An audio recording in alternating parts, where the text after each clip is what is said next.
What's going on, guys? How we doing? I'm here to tell you a little bit about what's happening with the building and the generator and the electric problem that we had that we told you about. So as you recall, we had the fire last July. We finally got the insurance money like in December. It took forever. So we got the contractor to rebuild. We're ready to go. Then the electric company says, uh-oh, I don't think so. You've been out of power for 6 months because we had to cut the cord at the pole because of the fire. And because of that, we have to go through a design phase, and that's a 7-week minimum process. Could be 3 months, so it kills me, right? So all of a sudden, what am I going to do? So as I told you before, I give a call to a friend. He says, oh, easy answer, generator. Get up on generator. Okay, boom, I'm psyched again. Well, as I'm running that down, it turns out, because of the electric that I have, it's a 3-phase system. I need a special kind of generator. That's a $7,000 generator, $6,500, whatever. I might need a different gas line from the street. This adds up, right? It's not just this quick fix I thought it was going to be. I call the electric company contact. I ask them, just to make sure, 3 weeks in, do you have everything you need from us because I want to make sure we're good to go. I get email back that says, sorry, no, I don't. Okay, so I call my contractor up, he calls the electrician gets back to the electric company. Turns out he did give it to her. So I email her back, listen, she emails me back, sorry, I do have this stuff, we'll get it done as soon as possible. So what does that mean, right? So I emailed her, what does that mean? Are we 3 weeks behind schedule now of the huge process? And she emailed me back, yes, we are 3 weeks behind schedule. It's my fault. I apologize. She did tell me, though, that if it was their fault in the end, she would put it in comments that it was the electric company's fault and they would try to do better in the future. So we got that, which is awesome, I think, right? So here we are. So we're 3 weeks behind a huge process. We're still trying to build on generator, but it turns out that I can't get up and running on generator like I thought. So it could be almost a year until we get open from when we had the fire. That is not what was supposed to happen. Now I got to go back to the insurance company and make sure they're going to get me the rest of the way with the insurance money. This isn't supposed to happen. I was supposed to be up and running already. If I had a year worth of business under my belt for when I'm actually gonna open, that's time that I could have went back to the bank. I could have had other deals going on, plus all the money I'm making along the way and the experience. So, these things happen. You have to roll with the punches. This is why we say, people say you gotta love what you do, right? Well, this is the reason, because there is no finish line. This is it. You wake up every day and you go at it, and you do the best you can that day. You go home. You spend time with your family or do whatever it is you do. You wake up the next day and you do it again. You come in the morning, you do all your stuff you got to do. You go to the gym, whatever. You go back to work. You go whatever. Back to work, back to work, back to work, back to work, right? So you better like going to work because it's what you do.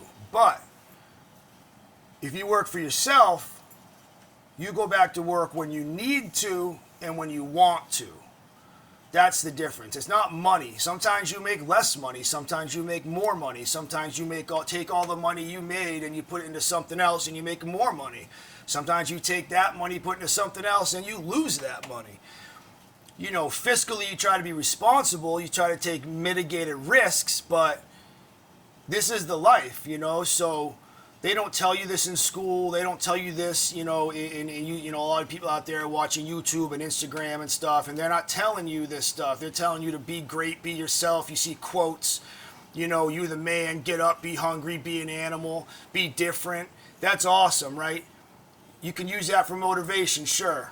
But what happens when you get that phone call that, your building that you want's in the wrong zone, or that you can't get the license you thought you could get? You bought the building thinking you could open up a whatever, and it turns out you can't because you didn't know to look at the zoning. Now all of a sudden you're screwed, right? What happens when you buy a building, you want to open up something, you think you're good, but because of transfer ownership, all the handicap requirements kicked in, and all of a sudden now you got a $40,000 ramp or $30,000 bathroom you got to build. You don't think about these things.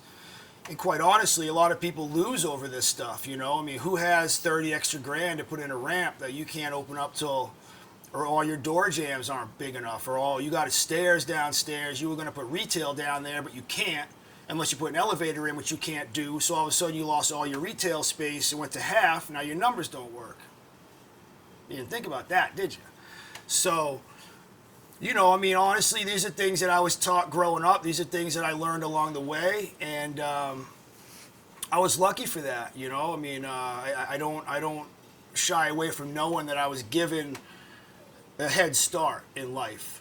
I was given a head start in business. I was given knowledge, but your head start doesn't mean you win, right? So you got to stay focused. You got to stay learning. You got to talk to people, talk to your mentors, talk to people that know business. And we're here to kind of help you along the way. You have any questions, hopefully we give you knowledge, but really to show you what it is. Everyone thinks they want to be an entrepreneur. They're watching TV. They're watching YouTube. They're watching all these different things. Everyone wants to work for themselves. They show you jet planes and champagne and money and women and men, whatever. But the fact of the matter is we own that stuff's rented. They don't own that. They don't know what they're doing. They're selling you a dream. You're buying it. They're getting rich off of that, and that's fine, but that's not real business, right? And that's only some of them. You want to do something that's going to be good for your life, that's going to be solid, that you're going to be able to work with, and it's work, you know. Some people get lucky and they end up with jet planes and they end up there. That's great, right? But honestly, 80% of the people fail. Another, 18%, another 10% make it. Another 8% make it well. Another 1% do better than that, and another 1%, another really 0.5%. See what I'm getting at? You up in the 0.2% of that, and that's you got a billion people, trying to do what you're doing. Forget about the 7 billion people on Earth. So you really gotta love what you do, man. You gotta wake up every day and you gotta go to work. You gotta go to work again and again and again. And ultimately, it's not about money, but it's about time, right? You schedule your work. You work when you need to. You work when you have to. But most importantly, you work when you want to. And we know that when we're working, we're working. When we're not, we're not. You gotta know how to do life-work balance. A lot of these things you don't learn in school. Not to mention the fact that you got to make sure that you keep all your plates in the air because you have relationships, responsibilities, all that, and then you have your businesses, 1, 2, So what we're here to tell you, we're here to shine a light on what it actually is. The quotes are great. The motivation is great. Everyone needs that. But then once you get the motivation, you got to go to work. So we want to show you how to go to work, what it is, so you can decide if you want to go to work, and then how to go to work. And hopefully we've taught you something along the way. Hopefully some people reach out to me, ask me questions, whatever it is. And I'm here to help. I want to give back, and I want to show you guys what it is. So that's what happened with the generator. We don't know what's going to happen yet even. We'll let you know what happens. But ultimately, we will open. We will go down this road because May will come, June will come, July will come, August will come. And I'll be there every day, every month, every year doing it because it's what I love to do.